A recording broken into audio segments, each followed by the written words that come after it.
La pacificación. El asesinato de Carranza dejó libre el escenario político a la dinastía sonorense, que conservó el poder más de una década. Con el interino de Adolfo de Huerta, el primero de los sonorenses a la presidencia, comenzó una nueva era de paz.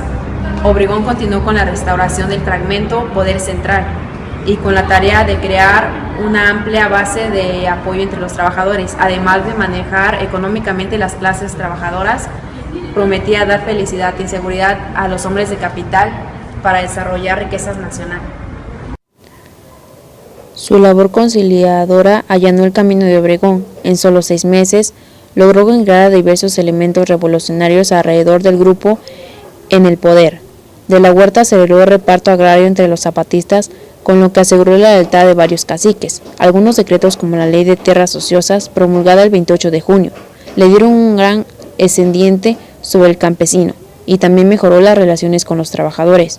En diciembre de 1920 pasó la estafeta a Álvaro Obregón, el jefe militar de mayor prestigio en la República, quien asumió la presidencia de un país severamente dañado por la guerra civil.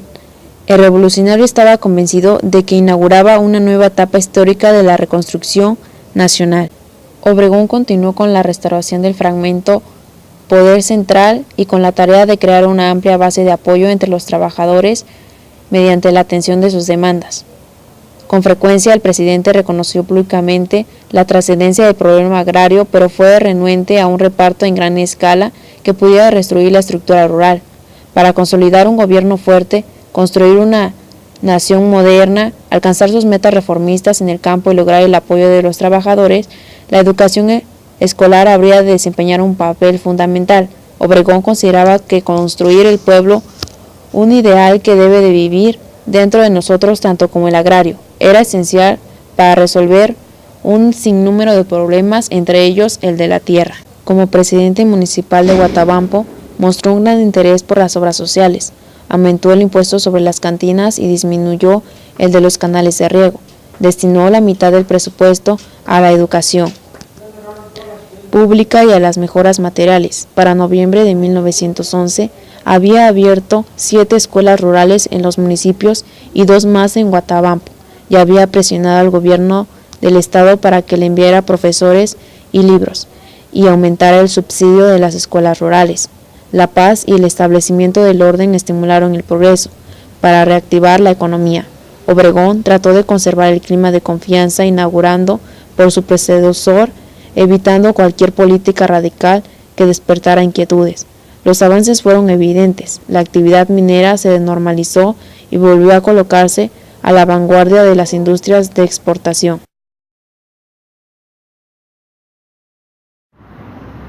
La Universidad al servicio del pueblo. La tregua iniciada por Huerta permitió poner en marcha el tan anhelado proyecto de crear un servicio nacional. El primer paso fue el nombramiento de José Vasconcelos como jefe del departamento universitario y de las Bellas Artes, cargo que lo convertía en el rector de la universidad. Por lo tanto, José Vasconcelos se aprovechó de su poder y la universidad se había convertido durante este régimen un organismo centralizador de muchos de los planteles del Distrito Federal y dependían del gobierno. Las consecuencias de la supresión de la CIMBA indicaba cada vez más a la opinión pública una institución pública que dictaría las pautas de una educación nacional, y por otro lado el gran número de analfabetismo declaraba una atención inmediata. Su enriquecedora experiencia de la Universidad Popular, su breve desempeño como ministro de Instrucción Pública en el efímero gobierno de Eulalio Gutiérrez y su contacto con organizaciones campesinas fueron determinadas para la configuración del papel que desempeñó en la rectoría. Vasconcelos había sido uno de los integrantes del grupo de jóvenes intelectuales que desde 1906 comenzó a impugnar el anquilosado sistema educativo de Porfiriato. El Ateneo de la Juventud representó una alternativa de reformas, y el nuevo cargo daba a Vasconcelos la posibilidad de revivir y poner en práctica ideas de juventud y repetir experiencias como la de la Universidad Popular, que había hecho salir de los estudiantes preparatorios y universitarios de los confines de las aulas y llegar hasta los centros de trabajo. Pero sobre todo desde la rectoría, Vasconcelos convertía a la universidad en la institución orientadora de la cultura nacional, poniendo los espíritus más eminentes al servicio del país. Así interpretaba el anhelo de Justo Sierra, quien esperaba de la institución algo más que un adoratorio en toma cual se reformase una casta de ciencia cada vez más alejada de su función terrestre. La creación de un sistema de educación nacional, empresa en la que intentaba comprometer a los universitarios para hacerlos abandonar su torre de marfil, demostraría que era posible burlar la Constitución y hacer prevalecer la opinión pública. Vasconcelos continuó su ataque contra que él consideraba el principal enemigo del pueblo, la ignorancia, y preparó la creación de un nuevo ministro de Educación Pública.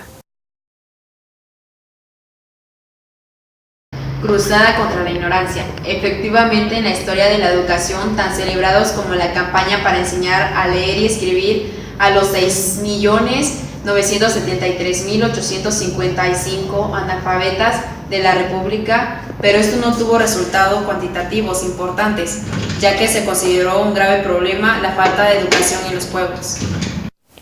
El rector puso en práctica las ideas de Barreda y Justo Sierra sobre el Estado educador y conformador de virtudes morales y cívicas.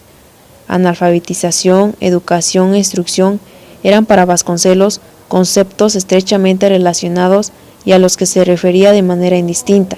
Sus curriculares hacían hincapié en la necesidad de impartir una enseñanza que sirva para aumentar la capacidad productora de cada mano que trabaja. La educación debía ser económica, moral y intelectual.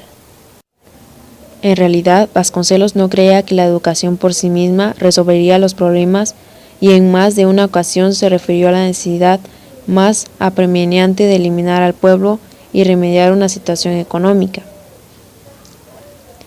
Sin embargo, públicamente mostró un exagerado optimismo sobre sus poderes. Leer y escribir, repetía una y otra vez, volverían fuerte al pueblo y ello sería la base de la independencia nacional. Su campaña analfabetizadora copió muchas de las técnicas empleadas en el éxito de Rusia, China, países con problemáticas similares a las de México, y al mismo tiempo dijo que haber sido inspirado en las reformas de Gorki y Lunacharsky llevadas a cabo a partir de la Revolución de Octubre. La colaboración de los maestros normalistas ha sido menos ponderada, a pesar de que trabajan con más eficiencia.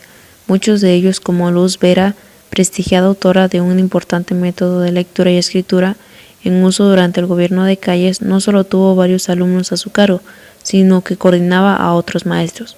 Con los alumnos hubo poca comunicación. Faltó hacer ver a los futuros analfabetizados la importancia de aprender a leer y escribir. Los improvisados maestros tenían a su vez que improvisar el material didáctico y echar mano, de acuerdo con las indicaciones de la universidad, de los textos en uso en las primarias o de cualquier otro que tuviera a su alcance. Algunos maestros iluminados empleaban métodos innovadores como la guía metodológica de la enseñanza, de la escritura y la lectura de Enrique Repsamen. Otro método de gran uso fue el global de los maestros Ayala y Pons, conocido también con algunas variaciones como natural, que presentaba desde el principio pensamientos completos relacionados con las actitudes del niño. Hubo alfabetizadores que inventaron sus propios métodos, lo que produjo un verdadero caos, remediado en parte de la publicación del Libro Nacional de Lectura y el Silabario de Ignacio Ramírez por la SEP. Con la creación de la Secretaría de Educación Pública en 1991, la campaña perdió el carácter de cruzada apostólica. En el Distrito Federal y en algunas ciudades se establecieron centros culturales, centros de desanalfabetización y escuelas nocturnas. Durante la presidencia de Obregón, Vasconcelos y sus colaboradores siguieron contando con apoyo y un sustancioso presupuesto. La campaña de analfabetización era solo el primer paso de una nueva etapa. La meta del nuevo rector era crear un organismo que rebasara la limitada jurisdicción de la extinta Secretaría de Instrucción Pública y que permitiera mediante la federalización la enseñanza lograr tan anhelada unidad educativa. El proceso requería de la modificación de la Ley de Secretaría de Estado, expedir la ley constitutiva de la nueva Secretaría y, lo más difícil, enmendar el artículo 14 transitorio que había suprimido la Secretaría de Justicia e Instrucción Pública.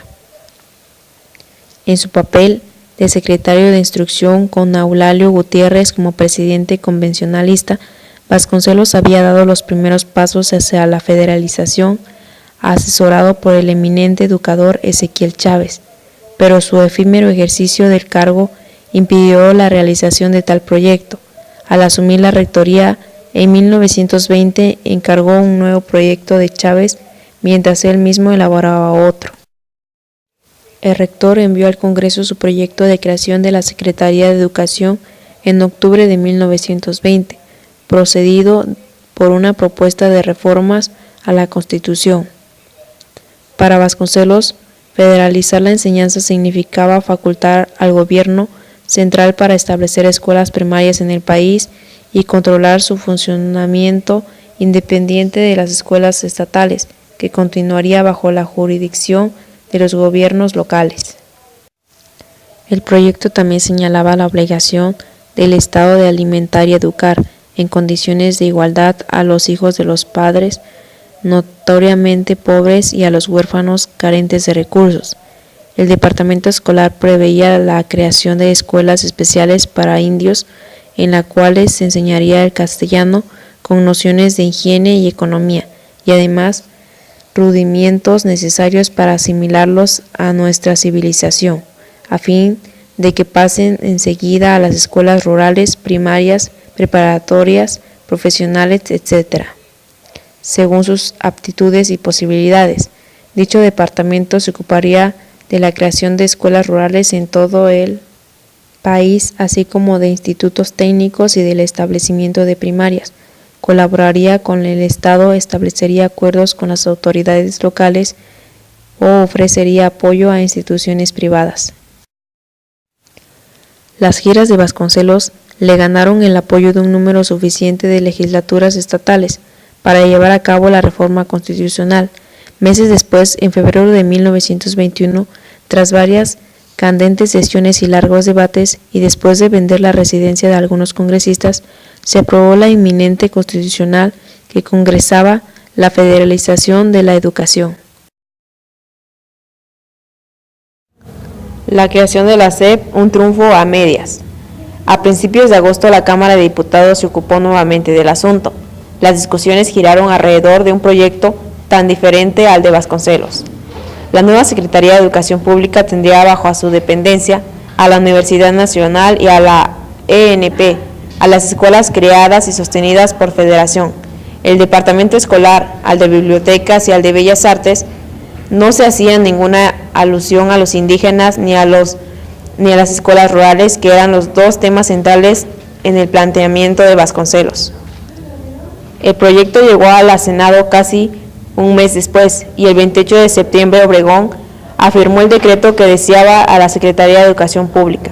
Vasconcelos, su primer titular, insistió en la formulación de un proyecto de ley orgánica para la Secretaría y en la configuración de dicha dependencia, más dos de ellos, el de campaña contra el analfabetismo y el de educación indígena, de carácter transitorio.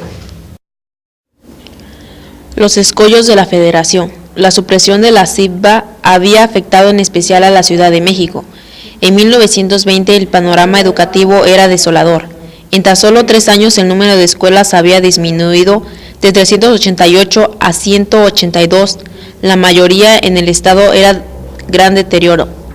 El pedagogo Gregorio Torres Quintero denunciaba un informe rendido a la SEP después de un estudio exhausto la deplorable situación de las escuelas municipales. Según Torres Quintero, la libertad municipal implicaba que los municipios eran libres para administrar sus fondos sin autoridad intermedia entre ellos y el gobierno de los estados. Torres Quintero aplaudía la última reforma constitucional que afectaba el Ejecutivo para establecer escuelas en todo el país y le concedía jurisdicción sobre ella, lo que limitaría la nociva influencia de caciques y jefes políticos en la educación. Las autoridades de la SEP había decidido inicialmente destinar a los estados 12,000 millones de pesos, pero debido a la penuria del erario, la suma se redujo el primer año a solo 3,5. Morelos, comprometido a fondo con la lucha revolucionaria, no había podido atender suficientemente la educación popular, por lo que en 1922 recibió 200,000 pesos que sería destinado casi en su totalidad a mejorar los sueldos de los maestros y a la fundación de las escuelas nocturnas para adultos. El público prefería el cuento, la novela corta y sobre todo la poesía mexicana e hispanoamericana. En México, debido a la escasez de lectores, el libro era poco costeable. La editorial de los hermanos Porrúa era popular entre los estudiantes, ya que editaba libros de medicina y derecho. El género preferido de todos era la poesía, para la que no había barreras, ni clases sociales, ni edades. Una de las preocupaciones de Vasconcelos era complementar la alfabetización con la divulgación de material de lectura. Las lecturas clásicas para niños fueron preparadas por los jóvenes colaboradores de Vasconcelos, Torres Bodet, Salvador Novo, José Gorostiza y Palma Guillén. Ledesma fue publicada en 1924, después de que Vasconcelos dejó la secretaría. El Maestro fue una publicación periódica representativa, debida que complementa la educación escolar, difunde conocimientos útiles entre toda la República y proporciona al pueblo hechos que lo instruyen, datos que los informen e ideas nobles que aviven el poder de su espíritu. La revista se mantuvo en circulación entre abril de 1921 y julio de 1923 con algunas irregularidades. El director de bibliotecas ofrecía datos que deben ser tomados con reserva de un crecimiento. Las 70 bibliotecas se habían multiplicado en 1924. El arte en busca del pueblo. Para Vasconcelos, la pintura y la música formaban parte esencial de su proyecto cultural nacionalista. Para fomentar un movimiento artístico, Vasconcelos encargó a Adolfo Betz Maurgat la elaboración de un método que uniformara la enseñanza del dibujo, el método Betz Maurgat. La SEP aprobó también el crecimiento popularidad del cine para sus fines de difusión cultural. En 1921, la Dirección de Educación Primaria abrió un pequeño salón dentro de su local para dar funciones a los vecinos y a los maestros. El 15 de abril de 1922, la SEP anunció las instalaciones de talleres cinematográficos en los que había sus propias películas para los festivales culturales. Poco a poco fueron apareciendo las ventajas de la enseñanza visual en materias como geografía o industrias locales, y el proyector se convirtió parte del equipo del maestro. La exhibición de películas se fue convirtiendo en una práctica común en muchos centros educativos. Pronto el cine también salió de las salas para proyectarse al aire libre. El pensamiento educativo en el México posrevolucionario. En la década de 1920, la educación no tenía los elementos suficientes para formar una filosofía de la educación. Fue hasta Vasconcelos que, con sus esfuerzos por conceptualizar una visión del hombre con valores, una teoría del conocimiento y una teoría educativa, trató de formar una filosofía educativa. La educación como recurso fundamental para alcanzar la identidad nacional. Para Vasconcelos, educar era que enseñara los valores para conducirnos a la superación. La educación debía fomentar los vínculos sociales y fortalecer la solidaridad entre los mexicanos. Él ve a la industrialización como un bien para promover la ciencia, la cultura y la tecnología. Él nos decía que había que mexicanizar el saber y el aprender para tener una perspectiva propia de nosotros como mexicanos. La labor institucional de Vasconcelos fue el impulso por la creación de la Secretaría de Educación Pública en 1921, con una orientación reconstructora. La educación estaba orientada a las personas marginadas. Para Vasconcelos, los enemigos más grandes para el progreso era la ignorancia y la pobreza. La escuela social de Moisés Sáenz entre el humanismo vasconcelista y la educación social. Para Sáenz, la escuela era una actividad que nos preparaba para la vida. La educación que él proponía era incorporar a los indígenas a la vida nacional sin destruir o violentar su cultura. Así también buscaba la integración indígena a partir de la identidad nacional, aunque el medio para recuperarla no era la recuperación de los valores profundos de la humanidad. Sáenz fue más allá de la atención a la educación rural. Con Sáenz tomaron fuerza las escuelas de pintura al aire libre, la protección a las artesanías y los oficios, y los museos regionales. Se impulsó la investigación antropológica, lo que nos lleva a considerarlo como el sociólogo de la educación de la Revolución. Él guardaba una distancia con la condición de la filosofía que fundamentó Vasconcelos. Sáenz era pluralista, era un poco más abierto que Vasconcelos. Él creía en la bondad, inteligencia y diligencia del mexicano. Bastaba con orientar sus cualidades para el beneficio de la sociedad entre el humanismo y el pragmatismo. Vasconcelos y Sáenz. Vasconcelos se basaba en una perspectiva cultural amplia y universal. Para Vasconcelos, la alfabetización permitiría ir forjando la identidad nacional. En cambio, Sáenz optaba por la concepción social que retomaba las experiencias de otras latitudes. Sáenz daba la oportunidad de integrar la comunidad a la nación, porque para el indígena debía de haber un trato diferente, con el afán de incorporarlo al desarrollo del país, para lo cual era necesario fortalecer primero el contexto en el que vivía. La educación y el realismo socialista, Narciso Balsos y Lázaro Cárdenas. Lo que él proponía era modificar el artículo 3 constitucional. En 1934, él quería la prohibición a la Iglesia Católica de intervenir en la escuela primaria para convertirla en un instrumento de propaganda confesional y anticientífica. Hacía énfasis en la naturaleza antirreligiosa de la educación, que respondía a la aspiración general de la justicia social, para fomentar una sociedad igualitaria a partir de la educación. En el periodo de Lázaro Cárdenas, la política educativa se erigió como un proyecto de justicia social, de ataque a las creencias religiosas y a favor de promover la educación sexual. Trataba de redimir al pueblo entendido como la suma de campesinos y obreros. Cárdenas concibió a la educación como una práctica libertaria, democrática y justiciera. Jaime Torres Bodet. Inició su gestión como ministro de Educación en 1943. Él luchaba porque la educación fuera más digna y coherente con las necesidades del país, más libre y más generosa con el desarrollo del individuo.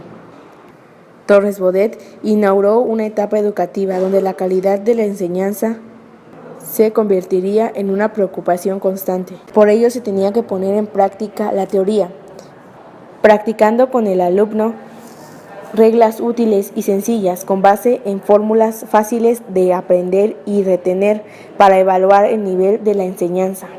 Durante el periodo de Jaime Torres Bodet frente a la Secretaría de Educación Pública, surgió el interés por desarrollar un sistema educativo articulado entre todos sus niveles, para las personas que no podrían continuar con sus estudios. Jaime Torres Bodet les encargaba a los diseñadores de planes y programas de estudio que se enfocaran en los sistemas abiertos. Uno de los principales problemas fue la deserción escolar. Para evitar la deserción e inutilidad de lo aprendido, por ese motivo se debían de transformar los planes y programas de estudio de primarias y secundarias, para elevar la calidad de la enseñanza en general, pero especialmente en dos materias claves, que es la historia y civismo. Torres Bodet desarrolló la infraestructura y al mismo tiempo elaboró una política destinada contra.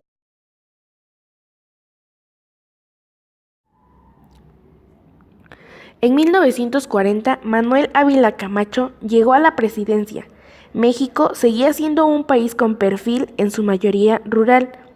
Los desafíos de la educación exigían políticas que solucionaran las carencias de las escuelas rurales y que pusieran atención en todos los requerimientos de mano de obra, para que ésta fuera cada vez más calificada. Sin embargo, la mayor atención se concentró en las ciudades y cada vez menos en el campo.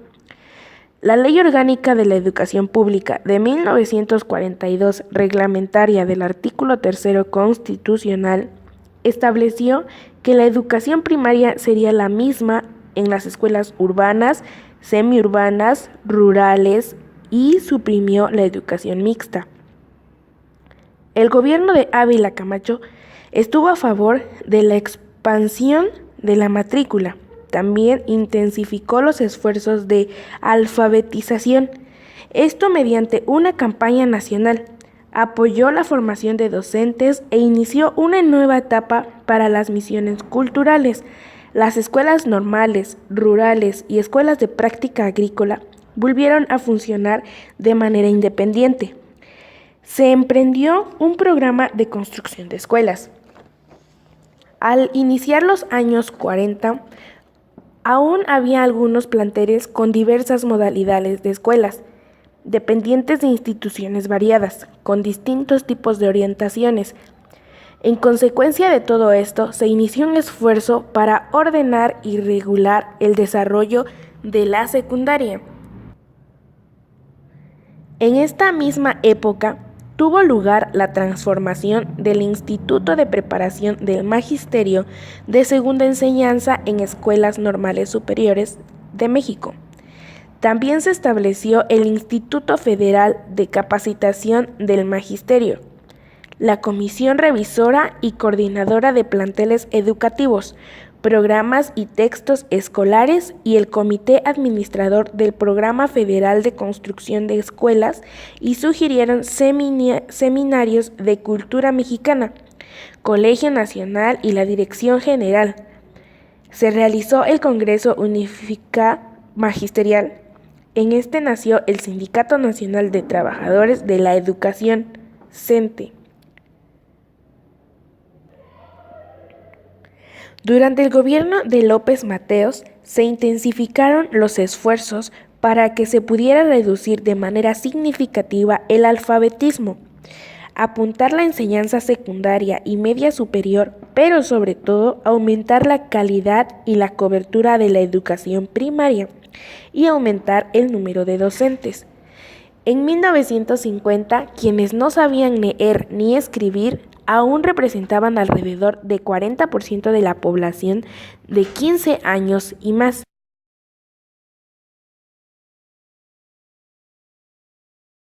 La búsqueda de la modernidad, el viaje conservador. Al asumir Manuel Ávila Camacho la presidencia en diciembre de 1940, México había superado la pérdida demográfica de la década revolucionaria, aumentando su población a 20 millones de habitantes. México era un país todavía rural, con una escasa integración urbana, cambios en su estructura económica y social, pero cuya estabilidad política se verá amenazada por las reformas cardenistas. Ávila Camacho quería fortalecer la unidad. La consolidación de un Estado fuerte fue apoyado por el Partido de la Revolución Mexicana, más tarde Partido Revolucionario Institucional. Fue una pieza clave para el progreso y la modernización. Cabe mencionar que la Segunda Guerra Mundial permitió cambiar la ideología que se tenía en ese tiempo. En el discurso oficial se refirió al pasado revolucionario como una renovación de ideales, mediante la consolidación material y espiritual de las conquistas sociales. El proyecto demandaba la formación de un hombre nuevo y para ello era necesario dar un contenido nuevo a la educación. Uno de sus objetivos era eliminar toda la reminiscencia izquierdista, la cual sería un paso muy difícil. Las serias tensiones políticas y sociales se reflejaron en la Secretaría de Educación Pública, al ser ocupadas por 3 secretarios de diferentes tendencias en el mismo sexenio. Luis Sánchez Portón fue un antiguo cardenista, quien quería que la educación se viera influenciada por el cardenismo, pero esta no fue del agrado de los tradicionales opositores de la educación socialista. A los 10 meses de haber iniciado su gestión, se le pidió su renuncia, un septiembre de 1941. Como nuevo titular de Educación entraría Octavio Béjar Vázquez, representante de los grupos conservadores. Este dio un nuevo orden educativo a partir de 2 puntos fundamentales: el combate a la escuela socialista y la consolidación de la Iglesia Católica. El proyecto se inclinó hacia los ideales humanistas de los años de Vasconcelos: reconstruir moralmente el país para rescatar los olvidados. Valores éticos fue su propósito.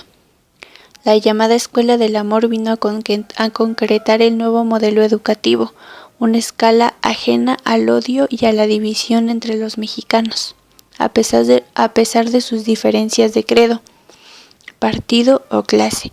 Una escuela auténtica mexicana acorde con las tradiciones y medio físico del país, en la que el individuo y ya no la colectividad se convertiría en el centro de atención y la familia reafirmaba su papel formativo en el ámbito escolar.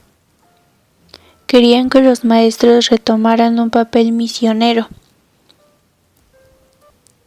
Se caracterizó por las críticas y rechazo al magisterio y en particular al maestro rural. En el ambiente cotidiano, las condiciones de trabajo de años atrás se mantenían prácticamente inalteradas. Los planteles urbanos, considerados como prototipos de la nueva escuela, se apegaban más al programa vigente y daban prioridad a la instrucción académica. Por otra parte, estaba la educación rural,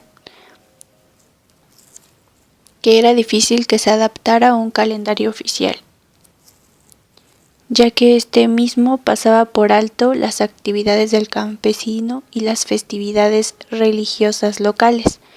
Las escuelas se veían casi desiertas en los periodos de siembra y cosecha.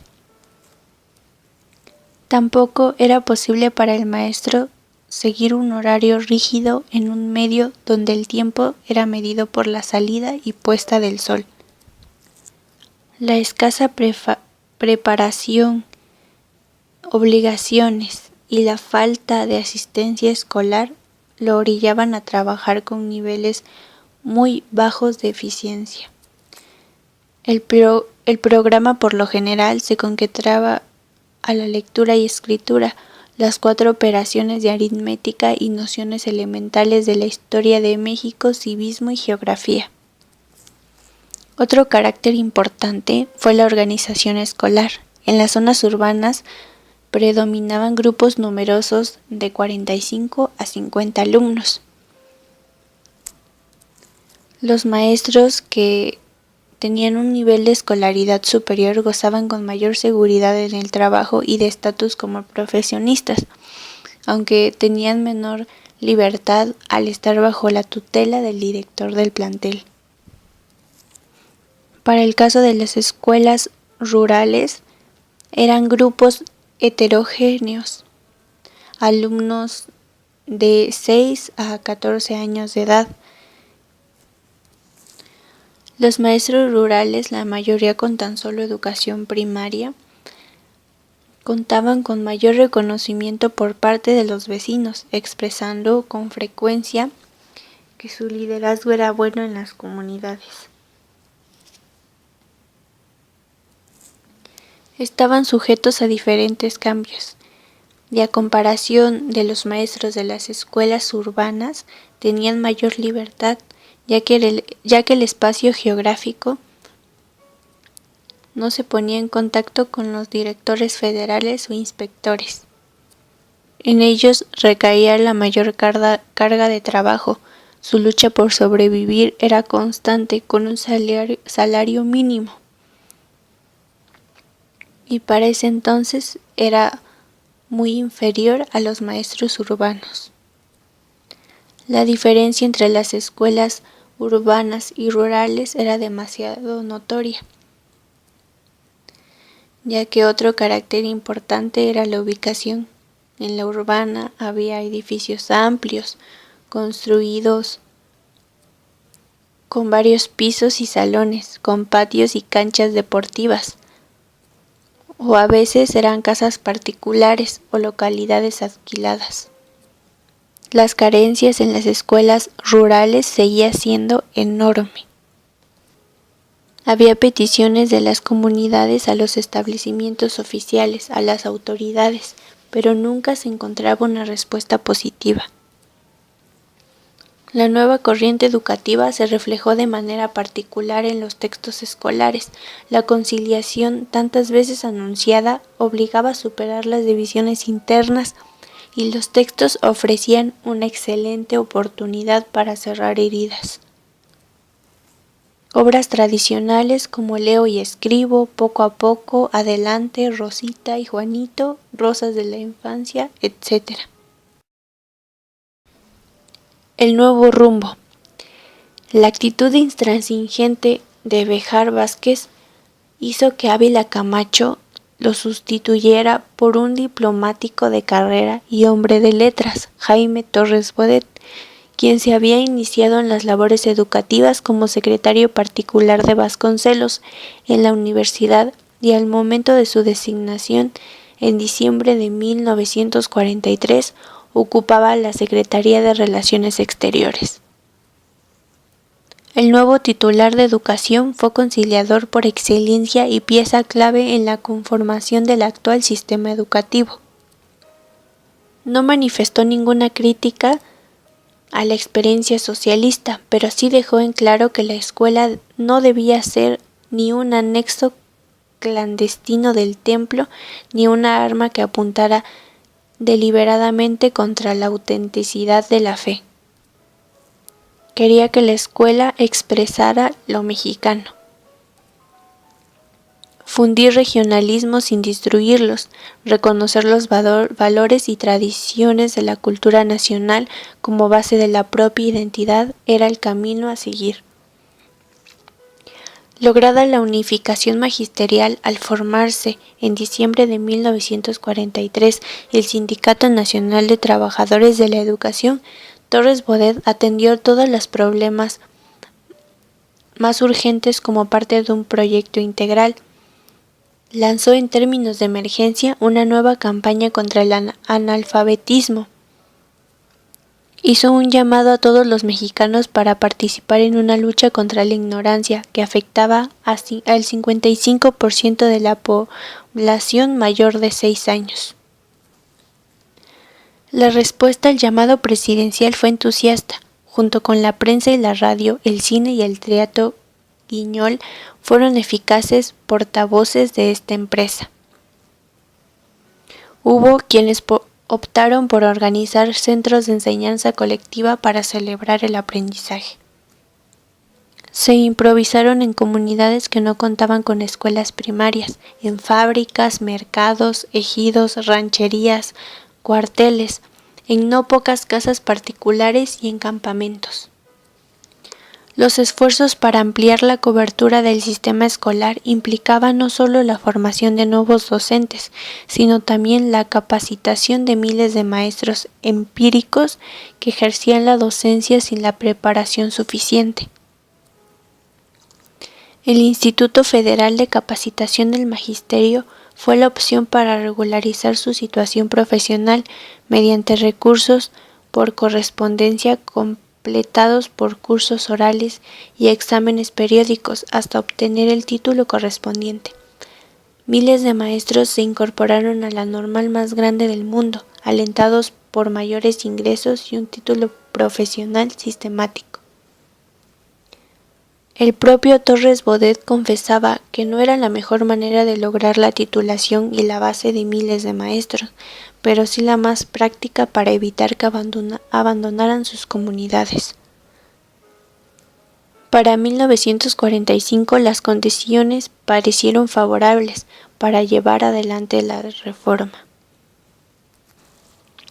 El término socialista se eliminó y en su lugar se incorporó una terminología neutra marcada por un acendrado nacionalismo y un espíritu democrático que coadyuvaría a suprimir privilegios de cualquier tipo, apoyaría la independencia política de México y la solidaridad internacional.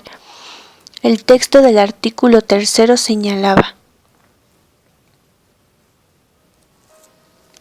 la educación que imparte el Estado, Federación, Estados y municipios tenderá a desarrollar armónicamente todas las facultades del ser humano y fomentará en él a la vez el amor a la patria y a la conciencia de la solidaridad internacional en independencia y en la justicia.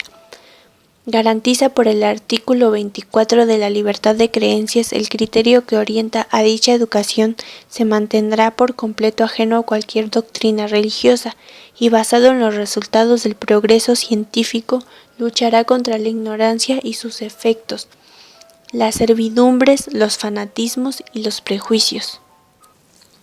El precepto constitucional quedó oficialmente reformado en octubre de 1946, en vísperas del cambio presidencial. No obstante que el laicismo obligatorio establecido por la Constitución de 1917 se impuso de nuevo, en la práctica la tolerancia religiosa se mantuvo y la política de conciliación se tradujo en un doble sistema educativo.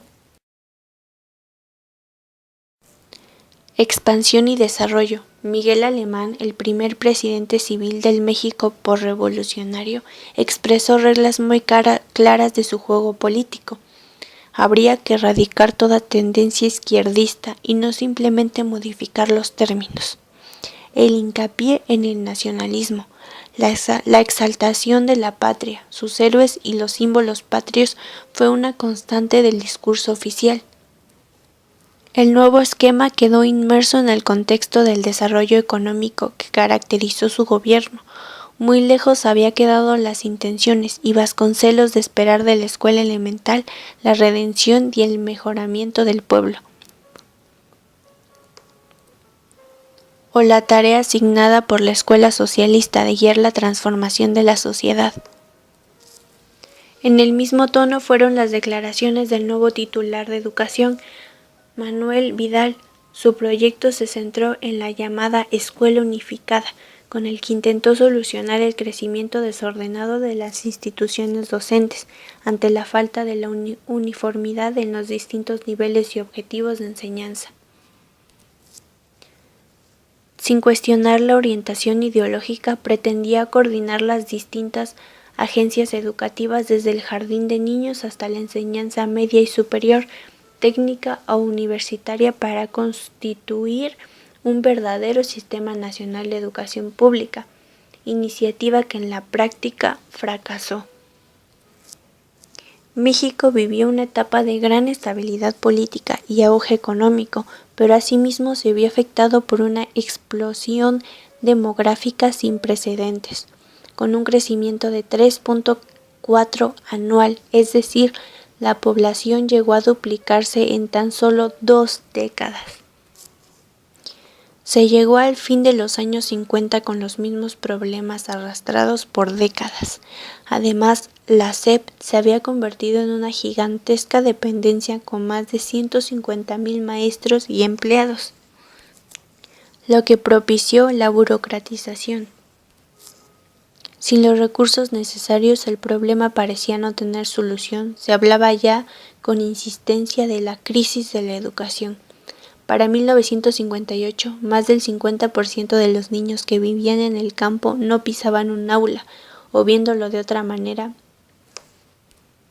de los 3 millones sin escuela, 3 de cada 4 habitaban en poblados. De los 3 millones sin escuela, 3 de cada 4 habitaban en poblados. Las tensiones afloran. Al asumir la presidencia en 1958, Adolfo López Mateos, la presidencia de nueva cuenta de Torres Bodet al frente de la SEP fue decisiva. Este último lanzó el plan de 11 años para atender el rezago educativo acumulado, así como la explosiva demanda. Ello implicaba la construcción de miles de aulas y solucionar la falta de maestros. Los 3,000 egresados anualmente de las normales urbanas, federales y rurales estaban muy lejos de satisfacer la demanda. lo que de nuevo dio lugar a la contratación de docentes sin preparación adecuada, y a quienes se obligó a ingresar al Instituto Federal de Capacitación del Magisterio hasta obtener su titulación. A este proyecto se añadió la reforma de los programas, ahora ya no divididos por asignaturas, sino en conjuntos de actividades agrupadas en áreas de conocimiento, que entraría en vigor en febrero de 1961. Martín Luis Guzmán, destacado novelista de la Revolución Mexicana, presidió la Comisión Nacional de Libros de Texto Gratuitos. Las protestas se desataron al anunciar que los textos serían obligatorios. Autores de textos, libreros, editores y la Unión Nacional de Padres de Familia se manifestaron en contra de la obligatoriedad, tachándola de anticonstitucional, antidemocrática y antipedagógica. Las protestas entonces ya no solo se concentraron en el carácter obligatorio de los textos, sino en la defensa de la libertad de enseñanza tal y como había sido promulgada en 1917. La política gubernamental se moderó para evitar mayores conflictos. La declaración de López Mateos pareció atemperar los ánimos. Los libros eran obligatorios, pero no exclusivos. Por tanto, los maestros podían recomendar sin carácter obligatorio textos complementarios y de consulta dentro de listas aprobadas por un cuerpo de pedagogos.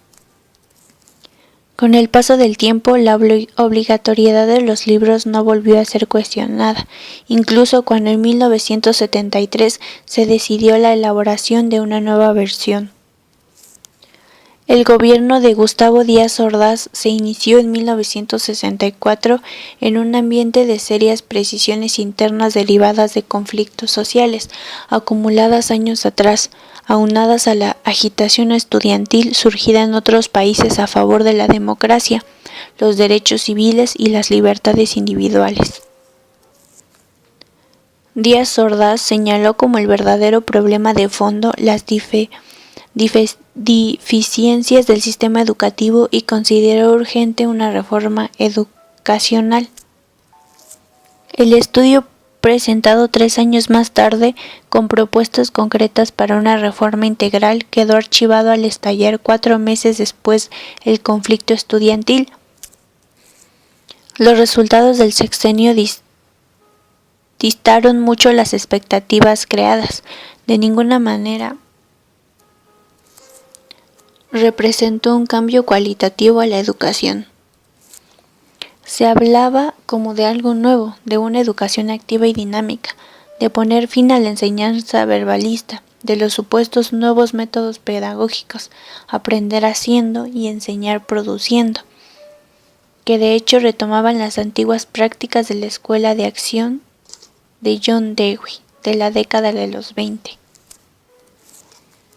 Como parte de la llamada reforma se añadió un año a la preparatoria, se adoptó el calendario de verano como único, medida que no dejó de suscitar inconformidad entre maestros y padres de familia por el cambio de vacaciones de fin de cursos, y se emplearon los medios de comunicación masiva, no solo la radio sino también la televisión, los programas de alfabetización y enseñanza secundaria.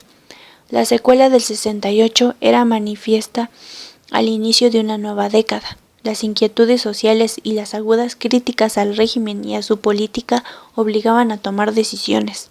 Además, el modelo de desarrollo económico vigente desde los años 40 fue cuestionado al acentuar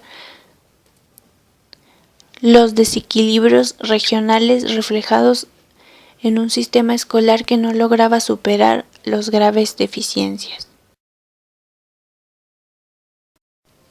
El predominio de la ciudad.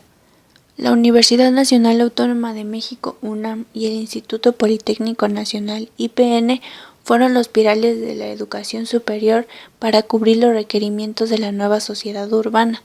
Contando con un considerable apoyo económico del Estado, la universidad logró recuperar la posición privilegiada que había perdido y dar los primeros pasos para diversificar el sistema de educación superior, ya que hasta entonces egresaban de sus aulas profesionistas, la mayoría de las veces de carreras liberales, en proporciones suficientes para satisfacer los requerimientos de una sociedad para la cual la educación superior era apenas poco más que un lujo. La construcción de la ciudad universitaria durante el régimen de Alemán, inaugurada en 1954, se iniciaba una nueva etapa, y era imponente estructura, integrada por un conjunto heterogéneo de edificios. El cambio permitió mejores condiciones de desarrollo y la expansión interna de las actividades docentes y de investigación, a la vez que facilitó la comunicación interuniversitaria. El mundo indígena. La desigualdad se acentuaba en las zonas indígenas. Si bien el Congreso de Pátzcuaro de 1940 había marcado los lineamientos de una nueva política con base en el respeto a la identidad y cultura indígena, una sociedad culturalmente homogénea, era claramente la meta de la élite política de los años 40. La diversidad cultural, entendida como barrera para el desarrollo, no lograba superarse. La escuela no había podido desterrar las lenguas autóctonas, como tampoco castellanizar al indígena. El Departamento de Asuntos Indígenas cerró sus puertas y sus funciones se transfirieron a la Dirección General de Asuntos Indígenas de la SEP, que desligándose de proyectos de apoyo a las comunidades limitó su labor al ámbito escolar, manteniendo como norma el método de castellanización directa y aplicando los programas únicos que regían a todo el país. La política indigenista recobró vigor gracias al impulso de un grupo de antropólogos y científicos sociales, con la fundación en 1948 del Instituto Nacional Indigenista, INI, bajo la dirección de Alfonso Caso. Se replanteó el trabajo partiendo de los principios aprobados en el Congreso de Pátzcuaro. A pesar de los tropiezos y dificultades de posturas constantes ante las mismas comunidades, los avances fueron significativos y para mediados de los años 60 la educación bilingüe se convirtió en política oficial.